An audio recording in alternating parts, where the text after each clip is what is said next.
This is the Norris Group's Real Estate Investor Radio Show, the award-winning show dedicated to thought leaders shaping the real estate industry and local experts revealing their insider tips to succeed in an ever-changing real estate market. Hosted by author, investor, and hard money lender, Bruce Norris.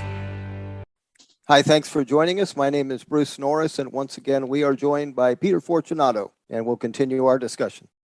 You know, I kind of believe that the way you start in real estate, it's sort of like you almost have to force yourself out of that mold because you think that's how it is. So when I got into real estate, I got into it watching a flipping model. Yep. And that's what I saw. And I thought, okay, well, that's how you do it. It was years of prodding by Jack Fullerton before I started thinking about keeping something, because it was, I would weigh, you know, that's the thing. Let's say I'd buy a fourplex. Typically I'd buy it for 60 grand. It would sell for 130. I put 30 grand in it. And after closing costs, you make 30 grand, or a semi lousy area rental that might produce $300. That was not a close contest to me. Now, unfortunately, those things went to 500 grand. So it was pretty easy to see the winner.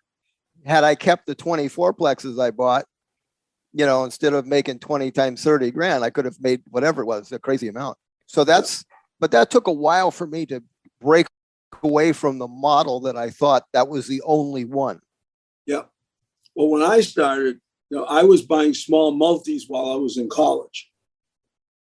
And then I had a decent portfolio providing me with a significant percentage of my cost of living.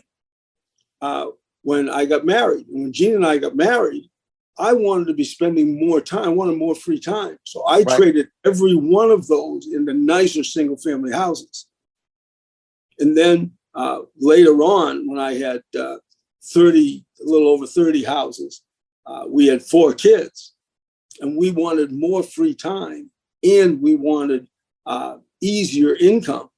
So I traded the 33 houses that I had in 82 into 22 houses and a $300,000 note portfolio.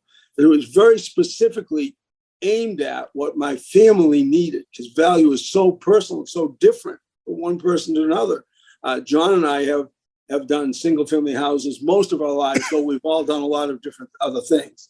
But we have a friend who's done only multifamily, and she's aggressive as blazes. And you know, she's done better than we've done if you're measuring it in terms of wealth. Right. And people are so very different.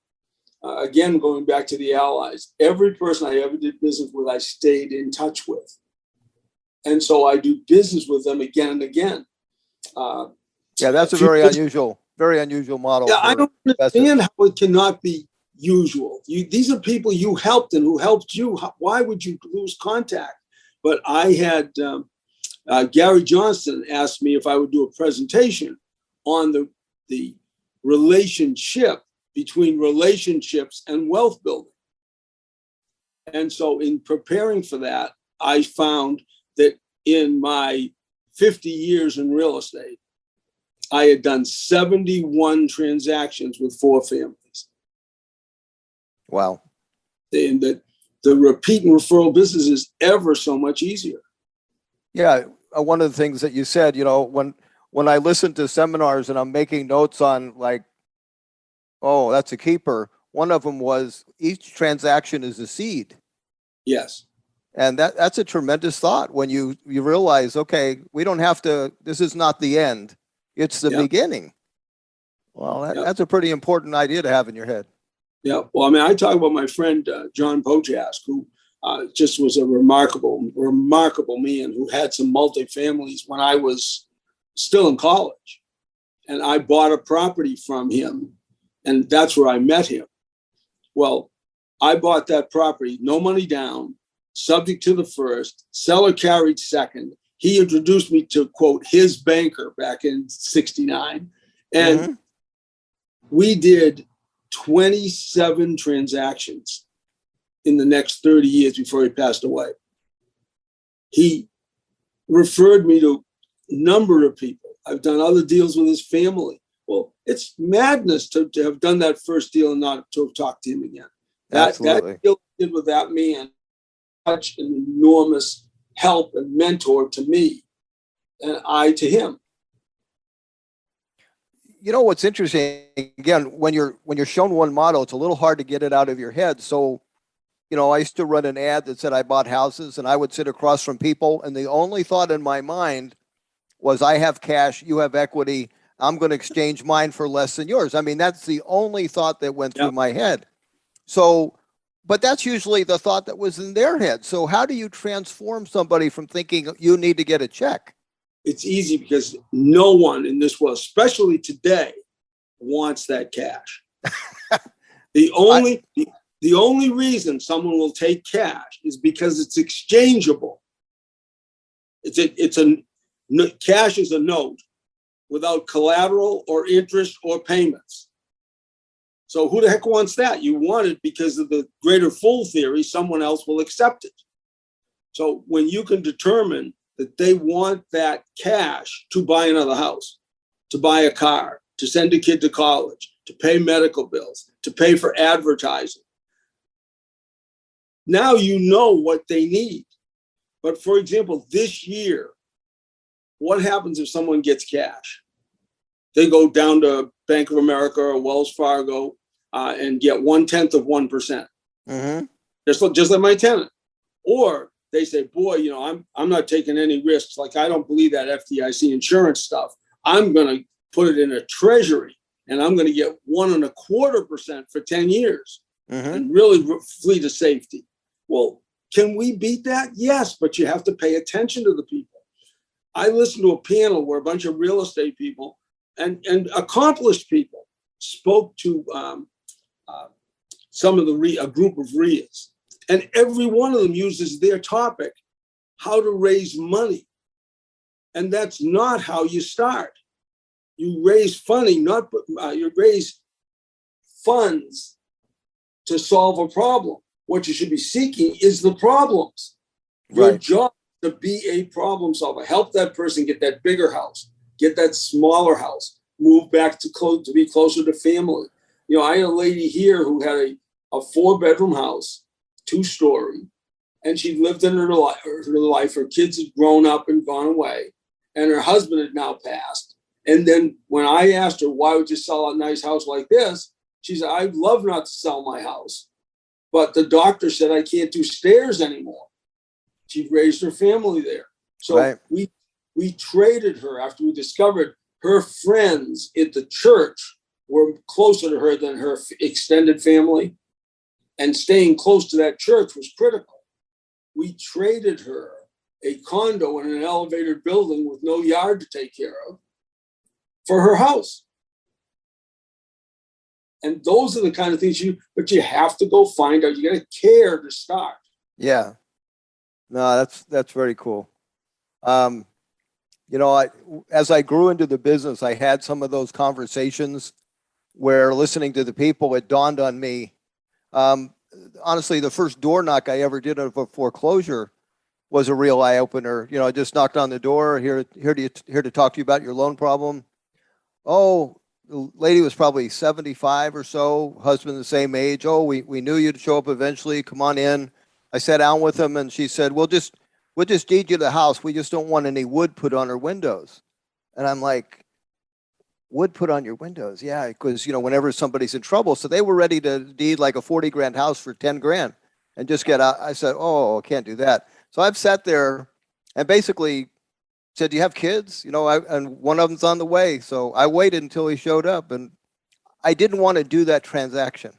In other words, there's got to be a better way. You don't want to be homeless. And so, but I know that that's how you feel about things. You get the whole scoop if you can, and then you bombard it with solutions that make sense to both of you. And that's fun. I try not to bombard them because people then get swamped. Yes. I try to make an offer and they get a response and they say, well, no, that won't work. And I say, why? And then I will come up with another proposal. I'm not going to give up, but it's really important that you make that ally, because the ally is much more valuable than the property. Because the I think ally, that's, the repeat and referral business, which will go on for years. yeah, I think that's a lost notion in the training business. But it's you're right. It's awesome. And I'll tell you why. You know how that plays in a role is hard money loans, money sources. You know, that type of thing. Because if you get a trusted money source, you have a trusted money source till they're not here. Yeah, yeah. Almost everyone I've ever borrowed from started out as a seller carry. I bought a house. They didn't give me money. They gave me a house, but I kept my promise. And they knew I was doing real estate. So then they'd come and make a deal, make an offer to lend me money. Right. Yeah. A lot of times you don't know how many zeros are behind somebody's life until you prove that you're trustworthy. And all of a sudden you go, oh, yeah.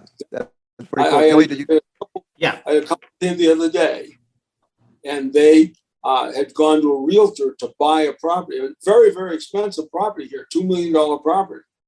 And of course, the realtor, assumes. And so the realtor says, well, they want all cash.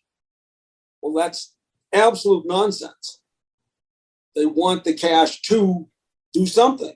Right. And so the realtor was confident enough to let the gentleman who came to my house to ask me about it talk to the seller on the telephone.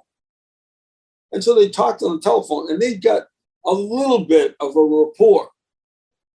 And so I said to him, go down to see the seller at his house.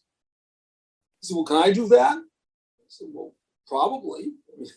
It's not hard to go see them. And so he went down there and spent 4 hours the other day. And the gentleman, the couple, needed no money, not a cent. But they'd love to have 3%, which was 30 times what money in the bank would cost them. Wow. Well, it's foolishness to miss that by not getting face to face with people. You want to see, not just hear. You don't want to read a text. You want to see, are those tears in their eyes from laughter or from anger or from sadness? Boy, face to face, the business we've done is just remarkable. Bruce, I'm just wondering, how active, Peter, are you? And is everything you're doing in Florida, or do you still do transactions out of state? I don't do transactions away from me, aside from with friends. I was at the exchange meeting the other day, and an out-of-state house was presented, which has a rent, which represents an 18% cash flow on the cash required to buy the house. But it's out of state. And so because it's in a state where I do know some investors, I do have friends, I wrote a contract, a signable contract, and then I'm going to use that contract to just assign it to one of my friends and let him buy the property. Or I would buy the property and lease option it, because I need someone who I trust and who owns properties where the property is. I don't want to own property and just say a Hail Mary. And I want to recognize what happens when the market changes in that neighborhood. And if I'm not in that neighborhood, I don't see it. In 2004, I bought an option from a guy out in Winter Haven to buy a house. It was a long-term option. It was an investment I expected to go 20 years. And in 2007, he called me. He said, Pete, I know you want to do this for a long time, but my market is slipping and I can see the market deteriorating. We should sell out now. And we sold out. And I turned $19,000 into $30,000 in 2 years. But I wouldn't have recognized that if I'd just done that myself back here in Madeira Beach. But it was because I did a deal with someone who I knew and liked and who was actually competent in the real estate business. He was working that market every day, and he saw the change coming. I'm just curious how you feel about 2022. Is it comparable to another year in our past? are you concerned about where we are in price, I guess? Oh, I'm not at all concerned about price.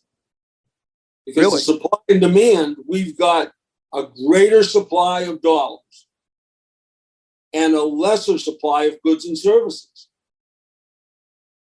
Because the government put people out of business, and so they eliminated jobs and businesses in the small business sector of America. So the goods and services that are available and that would be increasing, should be increasing, have been lost. And the money supply has grown by 40%. My friends here are happy because their $200,000 house from a year and a half ago is now $300,000. Correct. And then I point out that the $2 gas from a year and a half ago is now $3.50, so they're falling behind unless they're leveraging. But indeed, recognize you have to be very aware of real value versus nominal value, because people are getting paid in dollars, which are nonsense. They're just a conduit. They're just a mechanism for the exchange out of something you like less into something you like more. And the more dollars are out there, that's devaluing things if you think in terms of real value. The example I use in my class all the time. In 1965, I got out of high school and I met Bruce and I borrowed $1 from him. And I took that $1 and I bought 20 first-class stamps and sent out letters and ended up buying a house. Now I bump into Bruce tomorrow in Sarasota and say, gee, Bruce, I owe you that $1, and I pay him back. See, if you're not aware that the fact that I paid him $1 doesn't mean he was a giant loser in that deal because of the real value of the dollars. And that's what I see. I don't see the government even for a minute stopping once they discover that inflation is a way to steal from everybody. And because you're the counterfeiter, you get to spend it first before it devalues. I expect more and more and more dollars. In 74, I was in Argentina and I stayed with a gentleman whose basement was full of tools. And he said, the reason I have all those tools is because the peso is losing value. It lost 27% in the month of September. These tools don't lose value because they have utility. Right. I mean, I was 24 years old. I was horrified. I couldn't even imagine that. Now I'm living it. You know, Cal Poly Pomona in California had a very interesting thing they did in the 70s. From 70 to 80, they basically got a quote to build the same house every year from contractors of every type. Yep. And so the progression of the price escalated a lot. They also had labor rates. So what did you pay the plumber, the electrician, everybody? So from 70 to 80, especially say 73 to 80, everyone's wage doubled. But what you're saying also happened. Their buying power was at about 75%, even though it doubled. Yeah. So they lost ground. Exactly. I mean, you got to be aware of the nominal value versus the real value. Well, the other thing about that is that Cal Poly also tracks two charts where you have existing home prices and new home prices. And only 3 times in history have the existing homes been more expensive per square foot than the new. This is in California, and today is one of those times. And so that literally means that my used wall is worth more than Lennar's new one. Yeah. And that's a protection against inflation. When you have a rental property, you have not only labor, your basket of labor, but you have all these supplies that are going up. If you're building houses right now, lumber changed.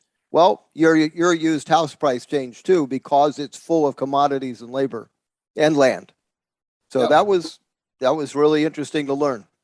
Yeah, but you really need to be aware. In my market, there's lots of concern now. You're hearing me talk about, gee, the interest rates have gone from 2 3/4 to 3.5. Yeah. And oh my God. It's not going to hammer house prices.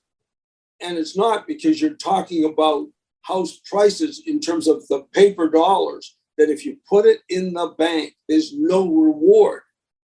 you're losing every month. So those cheaper dollars are fleeing to property and to tools and to lumber and to cars. I mean, look at the used car prices, up 39% last year, because people want to dump those dollars. And that's really important. The risk in real estate is what we're seeing with property taxes, because government gets to steal. My son bought a house 2 years ago. The taxes for the seller was $748. Right.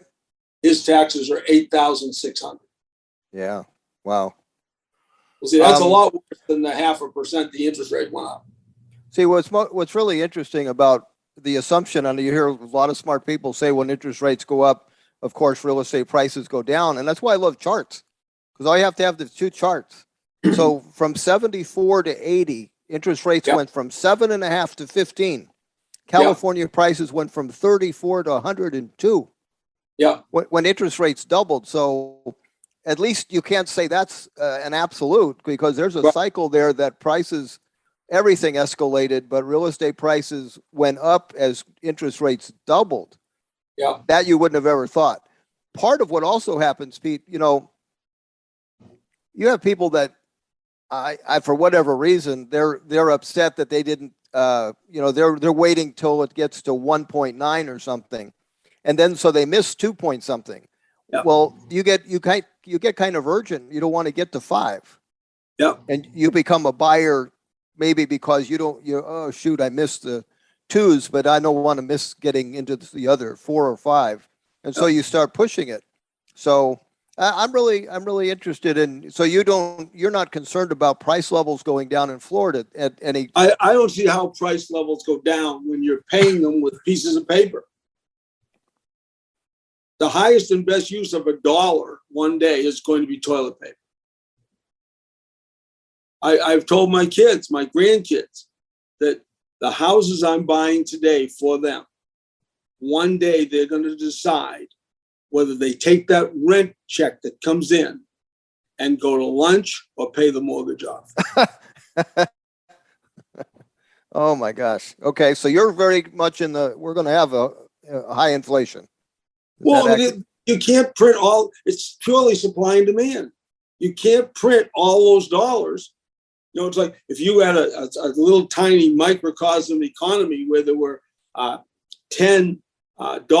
which was the total currency, and there were 10 workers. Each one's essentially going to get $1, but all of a sudden, double the amount of dollars. So everybody's getting $2. Right. Because you're still dividing up the same number of goods and services. So in the event that you had a technology kind of a thing where genius provides better goods and services, then you have a deflation and your money buys more, which is what it should be. But the government has destroyed productivity. I mean, you look at the people, I've got 2 tenants who moved from high tax states here because they were allowed by their companies to work off-site because they're techie people with computers. Right. And they kept their jobs. They moved one from New York, one from Connecticut. So this year, in 21, for the first time, they didn't have to pay those crazy taxes in New York and Connecticut. So they got this giant raise. And both of them were told that they were going to be fired unless they got vaccinated. So the government is destroying those people's productivity as well as their incomes. With that kind of damage being done to the supply of goods and services, at the same time that they're inflating the money supply, I see no alternative to higher prices because the paper is just worth less. If you go back and read about the inflation after the Weimar World War I, yes, and you'll find it was a mirror of what's today. I was reading a book which had some quotes from diaries of people in the 1920s, and the lady that they were featuring in there talked about how. Well, they started by talking about the German government found that the war effort was very unpopular. So they decided, let's not tax people because that'll make it more unpopular. Instead, we'll just print the marks to fund the war. Okay. So then all those extra marks were there, and you had enormous inflation after the war.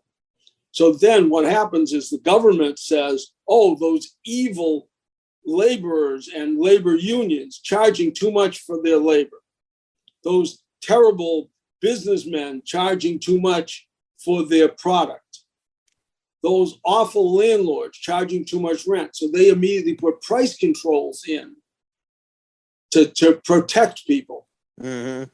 So in the story I was just reading, which had the diary, this lady was a single mom with 3 kids.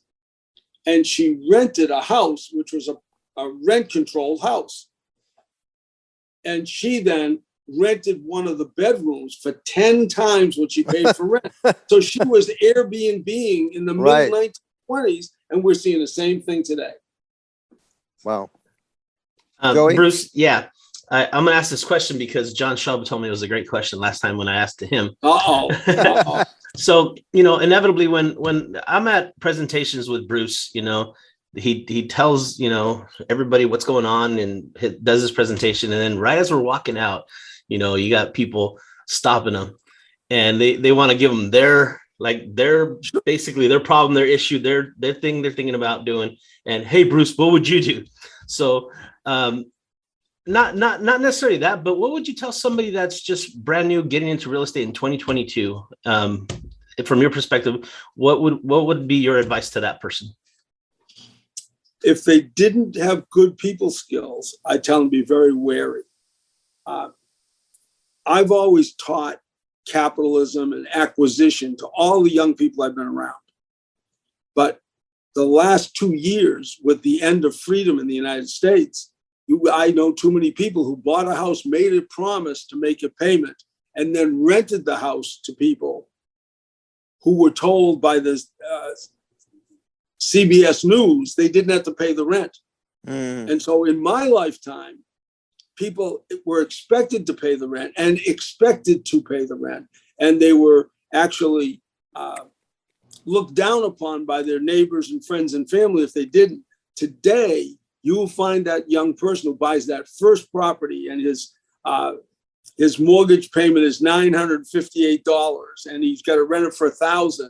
And then in March of 2020, the government said, oh, you guys don't need to pay the rent anymore. So they stopped. Now, when that happens to someone who's got some seasoning and got some staying power, that's one thing. But when it happens to that brand new first home buyer, that's very, very, very serious problem.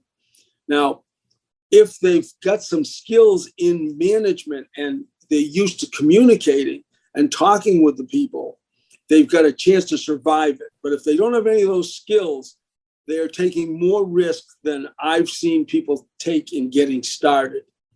The other thing is I'm pretty old. So when I started, a typical cap rate was 10%. And it was 10% mostly because it was easy math. But aside from that, the money that was put in the bank where it was quote unquote quote safe was in the bank at 2.5% to 3%. So the reward you got for taking your money from the safety of a bank and investing it in real estate was you tripled your yield. Today, your money's in the bank at 0.1%. When you buy a cap rate of 4, you've increased your yield by 40 times. And so it's the greatest reward for taking risk that's existed in my lifetime. But with that increased reward comes the responsibility to know you've got to have a relationship with the people whose promises you accept, because it's got to be relationship based, because it will no longer be legally enforceable. By the way, John's answer to that question was eliminate fear and just go do it. Oh yeah, John and I were at a class John was teaching, and some young woman said to John, how long did you and Pete study before you were ready for your first deal. How many packages of CDs? And John said, what Pete and I had in common when we started is bravery. And that was a great answer. Yeah, I did this because that's exactly how many courses I had. None. Well, Pete, I've enjoyed getting to talk to you today. I appreciate. I'm just curious if you were now, forget about having a rental. If you were a renter and you had a chance to buy a home, is that something that you would do? Yeah, and we're seeing in my market right now people who want to pay $1,200 a month, and they can still buy at $1,200, and they cannot rent at $1,200. No, the rents have gone crazy too. Yeah. Crazy. Okay, Pete. Thanks, Bruce. Thanks, Peter. Appreciate it. Bye-bye, care. Joe. For more information on hard money loans and upcoming events with the Norris Group, check out thenorrisgroup.com. For information on passive investing with trust deeds, visit tngtrustdeeds.com. The Norris Group originates and services loans in California and Florida under California DRE License 012-19911, Florida Mortgage Lender License 1577, and NMLS License 1623669. For more information on hard money lending, go to thenorrisgroup.com and click the Hard Money tab.